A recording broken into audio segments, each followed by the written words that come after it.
Description: by the year 2050, humanity faces a massive challenge, feeding 10 billion people without exhausting Earth's resources. Dive into this futuristic tale exploring vertical farms, lab-grown meat, algae-based superfoods, and the ethical and ecological dilemmas they bring. Will technology save us, or will we need a fundamental change in our relationship with food? Chapter 1: Seeds of Change. The year is 2055. Cities are no longer sprawling horizontally, they grow vertically, piercing the clouds. Amid the architectural marvels lies an equally astonishing sight: green towers gleaming under artificial sunlight. These are not skyscrapers but vertical farms, humanity's answer to the looming question, how to feed 10 billion mouths. Amara Cheng, a brilliant agricultural engineer in her early 30s, stands on the edge of the Sky Harvest facility in Neo, Singapore. Beneath her lies a network of robotic arms tirelessly tending to rows of hydroponic crops. The plants grow in nutrient-rich solutions, while AI algorithms monitor every leaf for optimal health. Yet, Amara's mind is heavy with concerns. Global food demand has doubled since 2020.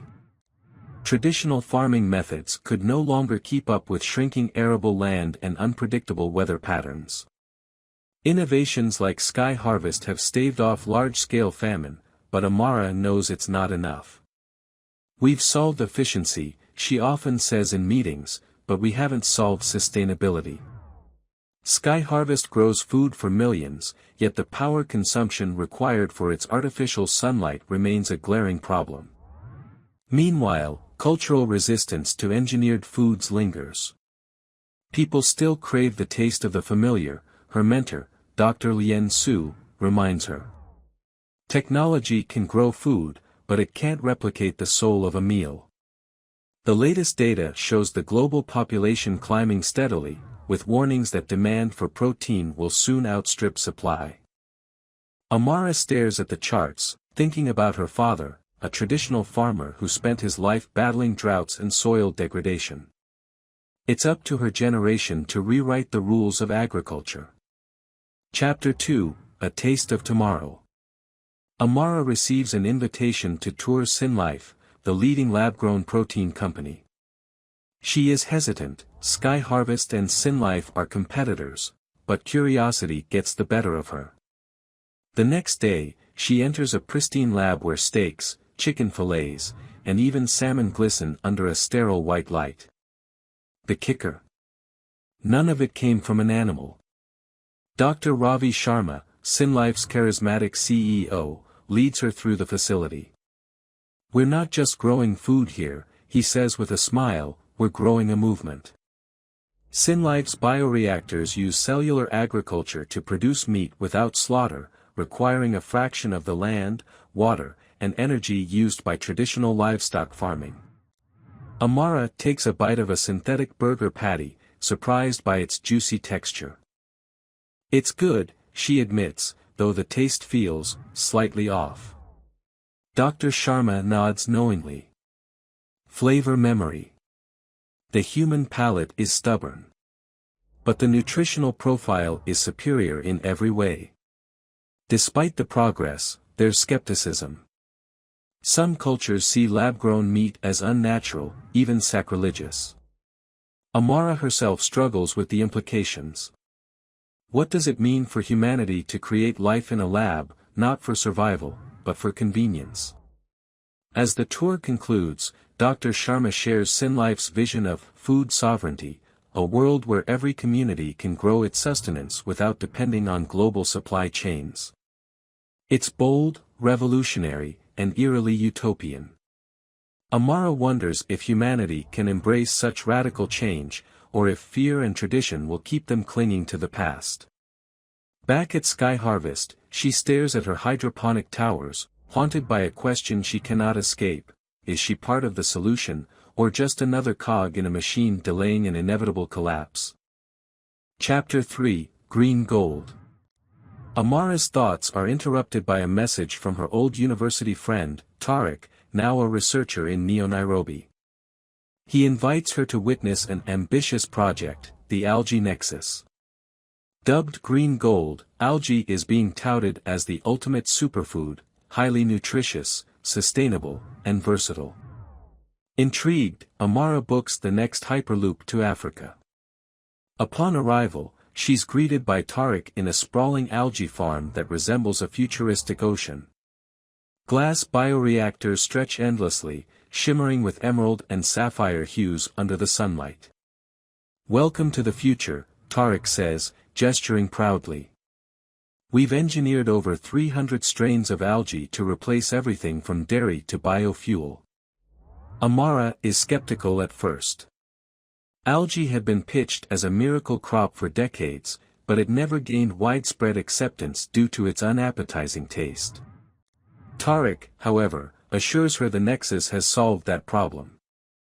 He offers her a glass of algae-based milk, which surprises her with its creamy texture and nutty flavor. The numbers speak louder than taste. Algae requires a fraction of the resources of even vertical farming. It grows in saltwater, thrives in extreme conditions, and absorbs carbon dioxide at rates that rival reforestation efforts.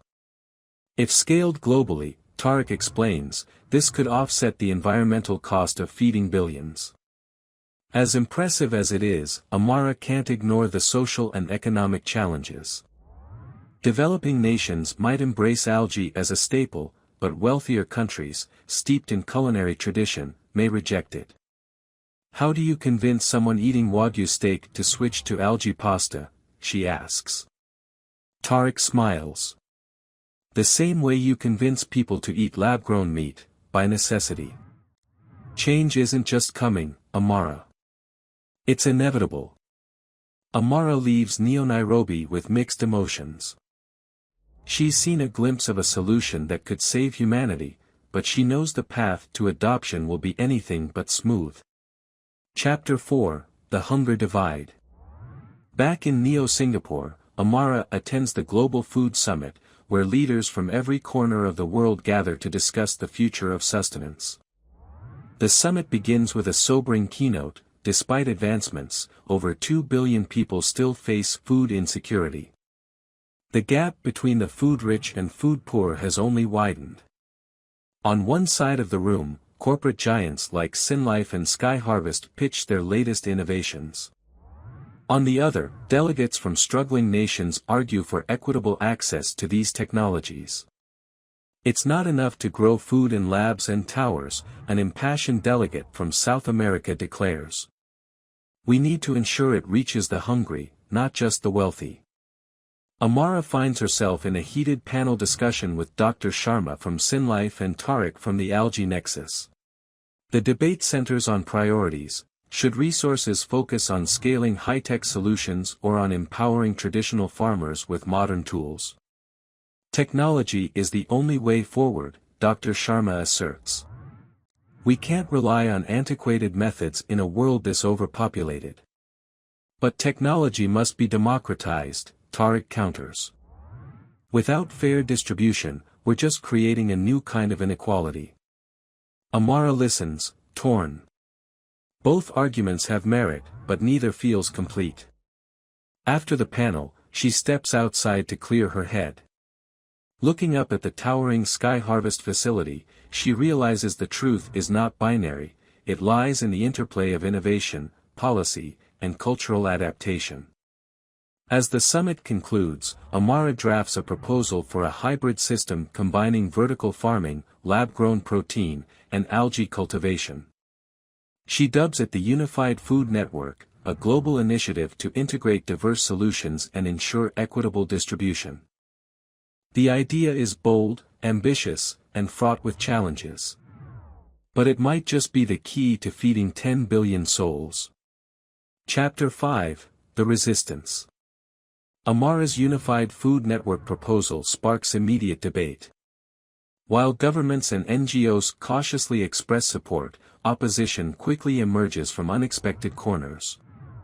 Traditional farmers, cultural purists, and even some environmental groups voice concerns about centralizing food production in high-tech systems. The backlash is fiercest in rural regions, where people fear losing their agricultural heritage. In Neo-Texas, a coalition called Earth Steward stages a massive protest, with signs reading, "No to synthetic food," and "Real farms for real people." Their spokesperson, Maria Alvarez, passionately defends their stance. This isn't just about food, she tells a global news network. It's about identity, about community. You can't replace 1,000 years of tradition with a lab experiment. Amara watches the coverage, conflicted. She understands their fears but knows that clinging to old methods won't solve the growing crisis. Determined to address these concerns, she organizes a series of dialogues with grassroots leaders. In one meeting, Maria herself confronts Amara. "You're asking us to trade our independence for factory food," she accuses. Amara takes a deep breath. "I'm not asking you to give up your way of life," she replies. "I'm asking you to be part of a system that works for everyone." The Unified Food Network isn't about erasing traditions, it's about blending them with innovation to ensure no one goes hungry. The conversation is tense, but by the end, Maria agrees to visit a sky harvest facility. It's a small step, but it gives Amara hope that reconciliation is possible. Chapter 6, Crisis Point. Just as momentum builds for the Unified Food Network, disaster strikes. A catastrophic drought in South Asia devastates crop yields, displacing millions and triggering a global food price surge. Desperation spreads, with riots erupting in food-scarce regions and supply chains grinding to a halt. Amara is called into an emergency meeting of the Global Food Coalition. Dr. Sharma, Tariq and other leaders are also present, their usual rivalries subdued by the urgency of the crisis. "This is it," Tariq says grimly. "We either act now, or we're looking at mass starvation." The room quickly divides on how to respond. Some argue for scaling up lab-grown meat production to meet immediate protein needs, while others push for distributing algae concentrates to the hardest-hit regions.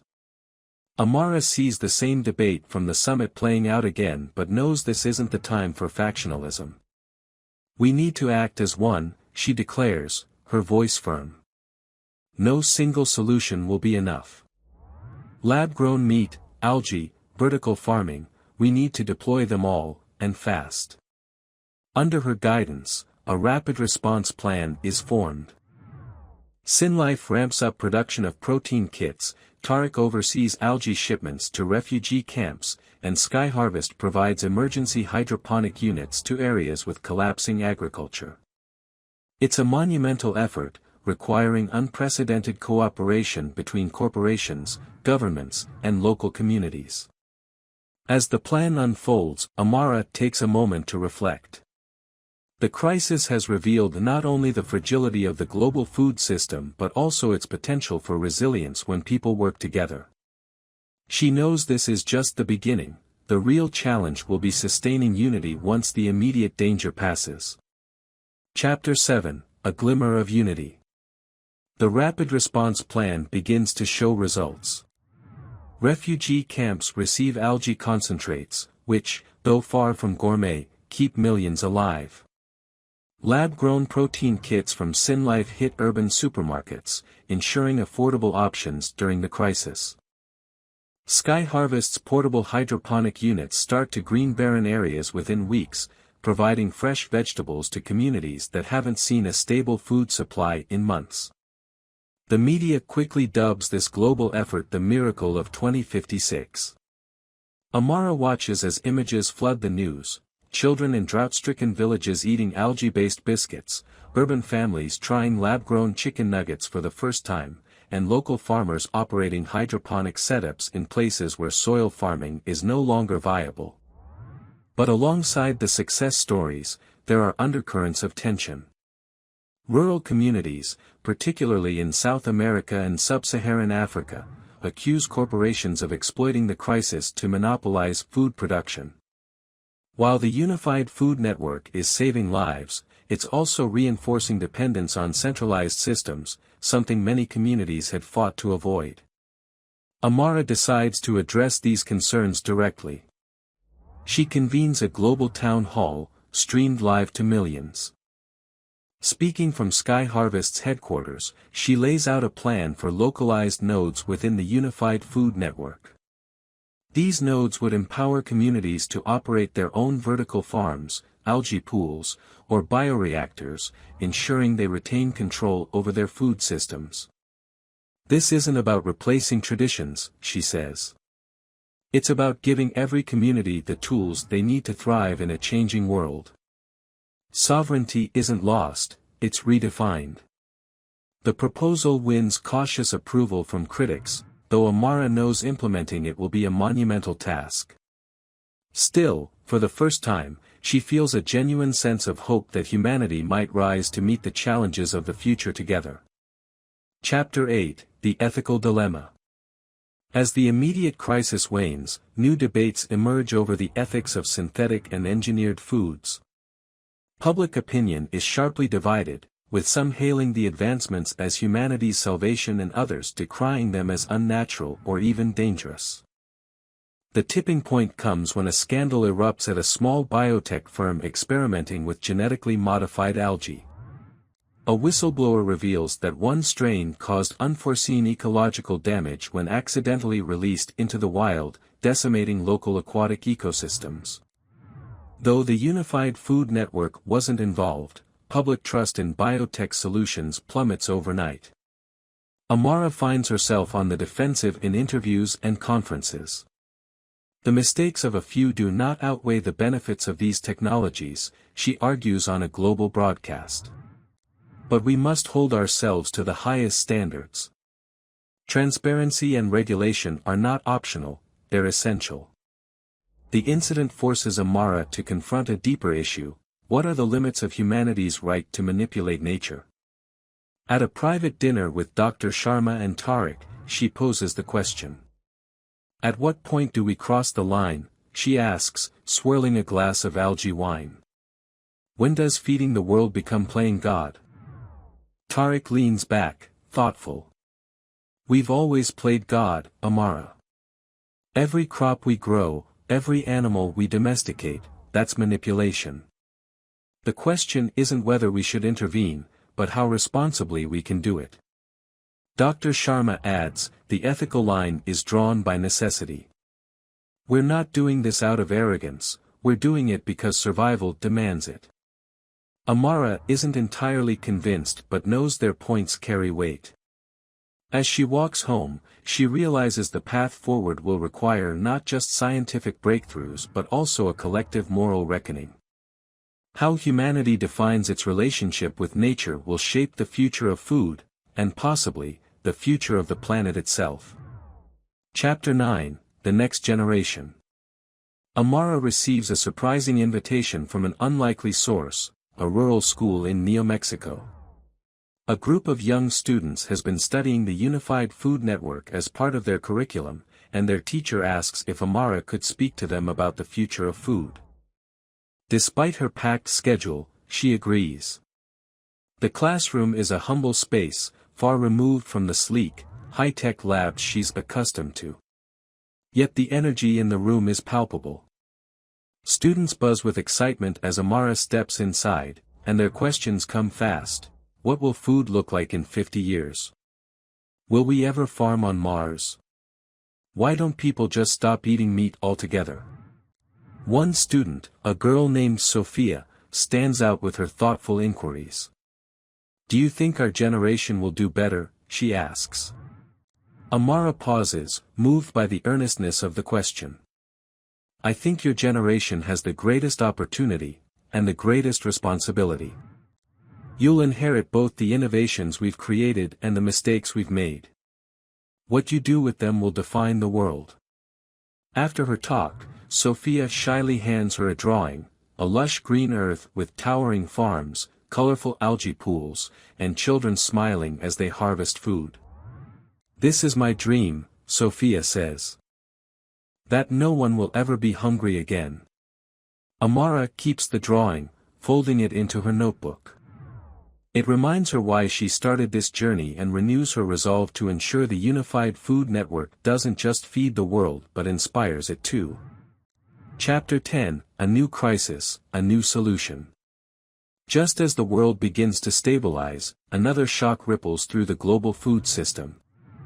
A new fungal blight emerges, decimating staple crops like wheat and rice in regions across Asia and Africa.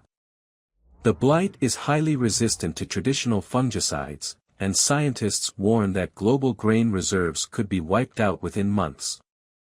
Amara is immediately drawn into emergency meetings, but this time, the response is more unified. Thanks to the groundwork laid by the Unified Food Network, the infrastructure for rapid adaptation is already in place. SynLife accelerates its production of alternative grain proteins, creating lab-grown equivalents of rice and flour. The algae nexus ramps up production of its carbohydrate-rich strains, capable of replacing grains in certain recipes. Sky Harvest develops a new genetically engineered fungus-resistant wheat, grown in tightly controlled vertical farms. Amara oversees the coordination, marveling at how much faster the world can respond compared to the previous crisis. Yet, the experience also highlights the fragility of relying on monocultures and centralized systems. In a late-night brainstorming session with her team, she proposes a bold idea: polyfood strategy. Instead of relying on a few staple crops, humanity must embrace a diverse array of food sources, from traditional crops to algae, lab-grown proteins, and even insect-based foods. This strategy, she argues, will make the food system far more resilient to future shocks. Her team is hesitant at first. How do you sell people on eating bugs and algae when we're still struggling to get them to try lab-grown meat? One colleague asks. We don't sell it, Amara replies. We normalize it. We teach it in schools, integrate it into cultural traditions, and make it part of everyday life. The goal isn't to replace what people love, it's to expand what they consider food. The polyfood strategy becomes the next phase of the Unified Food Network, marking a shift from survival mode to proactive resilience. For the first time, Amara feels like humanity is not just reacting to crises but preparing for them. Chapter 11, A Feast for the World. 5 years later, the results of the polyfood strategy begin to transform societies across the globe. Markets now feature a dazzling variety of products: algae-based pastas, insect protein snacks, and hybrid lab-grown meats infused with local spices. Food festivals celebrate this diversity, with chefs blending traditional recipes with futuristic ingredients, creating a fusion of the old and the new. In northern India, farmers integrate resilient crops with hydroponic systems, producing millet and algae side by side. In Brazil, a local cooperative uses lab-grown meat to replicate regional dishes like feijoada, making them accessible to all. Even in affluent countries like Neo-Japan, high-tech sushi made with algae-based rice and cellular fish becomes a culinary trend. The shift isn't without challenges. Some still resist, clinging to traditional ways or rejecting engineered food on principle. Yet, a new generation, led by students like Sophia, embraces these changes with enthusiasm. For them, food is no longer just sustenance, it's a symbol of unity and innovation. Amara, now a global ambassador for food sustainability, tours the world to witness these transformations. At a festival in Ghana, she tastes a dish made with cassava flour, algae sauce, and lab-grown chicken. It's delicious, she tells the chef, a young woman who beams with pride. This is the future, the chef replies. Not just one way of eating, but all ways, together. Amara realizes that what began as a desperate effort to avoid catastrophe has become something much greater, a celebration of humanity's ability to adapt, collaborate, and thrive.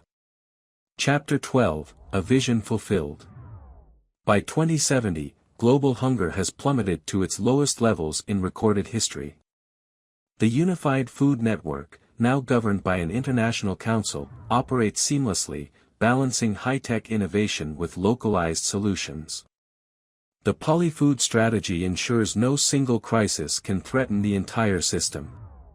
Amara, now in her 70s, steps onto the stage at the World Food Summit to deliver a keynote address. The room erupts in applause as she approaches the podium, her hair silver but her voice strong. When I started this journey, I thought feeding 10 billion people was an engineering challenge, she begins. But I've learned it's far more than that. It's about culture, ethics, and imagination. It's about respecting the past while building a future that leaves no one behind.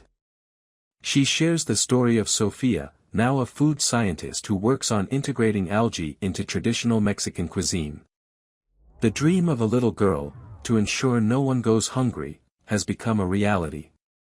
Not because of any one person, but because humanity came together to redefine what it means to feed the world. As she concludes, the audience rises in a standing ovation. Amara looks out over the crowd, seeing faces from every corner of the globe. For the first time in decades, she feels at peace. The challenges of the future will never truly end, but humanity has proven it can rise to meet them, one meal at a time. Epilogue, Seeds of Tomorrow. In a quiet moment after the summit, Amara visits a small community farm on the outskirts of Neo-Singapore. Rows of hydroponic vegetables grow alongside algae ponds and insect hives. Children run between the rows, laughing as they help harvest. Amara sits under a shade tree, watching the scene unfold. A young boy offers her a biscuit made from cricket flour and algae, which she accepts with a smile. She bites into it, savoring its earthy flavor. The world is far from perfect, but it's moving in the right direction. As she watches the children planting seeds for the next harvest, she knows they're not just growing food, they're growing hope.